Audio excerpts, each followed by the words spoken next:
Guys, I just got my first special marine warning. We just got our first special marine warning. This is a first. We're down here in Florida, and we got our first special marine warning, so yay.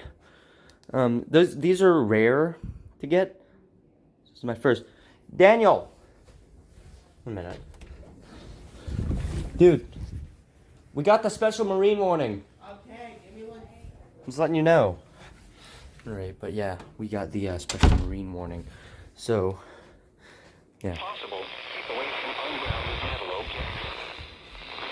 A special marine warning has been issued until 7:15 p.m. Central Daylight Time for the following marine locations. Waters from Pensacola, Florida to Pascagoula, Mississippi, extending from 20 nautical miles to 60 nautical miles, and waters from Okaloosa, Walton County, lying to Pensacola, Florida from 20 to 60 nautical miles.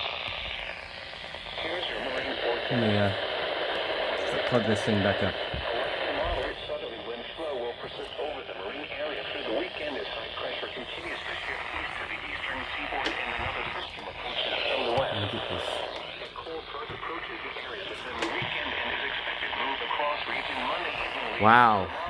Alright, well, I guess this'll be a thing, but that's my first special marine warning. Ain't that cool? Anyways, see you guys.